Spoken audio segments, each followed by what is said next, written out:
कर्म किए जाओ, फल की चिंता मत करो।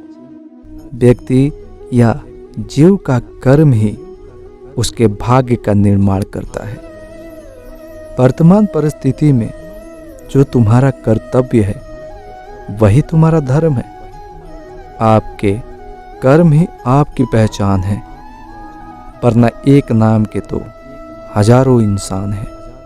धर्म केवल कर्म से होता है। कर्म के बिना धर्म की कोई परिभाषा ही नहीं है। बुरे कर्म करने नहीं पड़ते, हो जाते हैं, और अच्छे कर्म होते नहीं, करने पड़ते हैं। स्वार्थी संसार का एक ऐसा कुआं है जिसमें गिरकर निकल पाना बड़ा कठिन होता है। अपमान, लाभ, हानि, खुश हो जाना या दुखी हो जाना, यह सब मन की शरारत है जिसे तुम अपना समझकर मग्न हो रहे हो। बस यही प्रशंसा तुम्हारे दुखों का कारण है। सिर्फ दिखावे के लिए अच्छा मत बनो। मैं आपको बाहर से नहीं बल्कि भीतर से जानता हूँ। शब्द उतने ही बाहर निकालने चाहिए जिन्हें वापस भी लेना पड़े तो खुद को तकलीफ ना हो। परायों को अपना बनाना उतना मुश्किल नहीं जितना अपनों को अपना बनाए रखना होता है। इंसान की सोच ही उसकी सबसे बड़ी पहचान है, वरना दुनिया में एक नाम के अनेक इंसान हैं। यदि आप किसी के साथ मित्रता नहीं कर सकते हैं तो उसके साथ शत्रुता भी नहीं करना चाहिए। मनुष्य का जीवन केवल उसके कर्मों पर चलता है। जैसा कर्म होता है वैसा उसका जीवन होता है। मन अशांत हो तो उसे नियंत्रित करना कठिन है, लेकिन अभ्यास से इसे वश में किया जा सकता है। जीवन में वाणी को संयम में रखना अनिवार्य है, क्योंकि वाणी से दिए हुए घाव कभी भरे नहीं जा सकते। एक बार माफ करके अच्छे बन जाओ, पर दोबारा उसी इंसान पर भरोसा करके बेवकूफ़ कभी ना बनो। रिश्तों को निभाने के लिए वक्त निकालिए। कहीं ऐसा ना हो जब आपके पास वक्त हो तो रिश्ता ही ना बचे।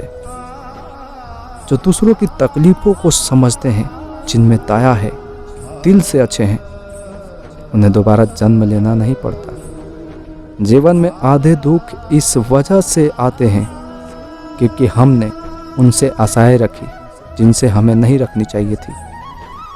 ज्ञानी व्यक्ति को कर्म के प्रतिफल की अपेक्षा कर रहे अज्ञानी व्यक्ति के दिमाग को अस्थिर नहीं करना चाहिए। अपने जीवन में कभी भी ना किसी को आनंद में वचन दे, ना क्रोध में उत्तर दे, और ना ही दुख में कभी निर्णय ले। किसी और का काम पूर्णता से करने से कई अच्छा है कि अपना काम करे, भले ही उसे अपूर्णता से करना पड़े। श्री कृष्ण कहते हैं, जब जब संसार में धर्म की हानि होगी, अधर्म की विजयी, तब तब मैं इस पृथ्वी पर अवतार लूँगा। श्री कृष्ण ने कहा है, अगर तुम्हें किसी ने दुखी किया है तो बुरा मत मानना। लोग उसी पेड़ पर पत्थर मारते हैं जिस पेड़ पर ज़्यादा मीठे फल होते हैं। श्री कृष्ण यह भी कहते हैं, अंत काल में जो मनुष्य मेरा श्रवण करते हुए देह त्याग करता है वह मेरी शरण में आता है। इसलिए मनुष्य को चाहिए कि अंत काल में मेरा चिंतन करे। यह सच बात है कि भूल करके इंसान कुछ सीखता है, परंतु इसका मतलब यह नहीं है कि वह जीवन भर भूल करता रहे और कहे कि हम सीख रहे हैं।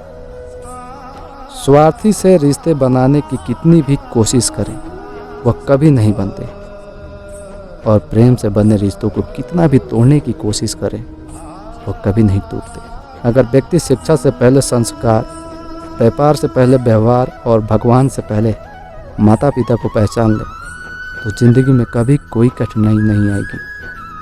श्री कृष्ण कहते हैं, जैसे प्राणी अपने पुराने कपड़ों को उतार कर फेंक देता है, नए को धारण करता है, उसी प्रकार यह आत्मा पुराने शरीर से त्याग करके नया शरीर प्राप्त करती है।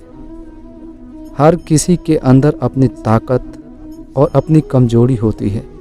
मछली जंगल में नहीं दौड़ सकती और शेर पानी में राजा नहीं बन सकता। इसलिए अहमियत सभी को देनी चाहिए। जय श्री कृष्ण।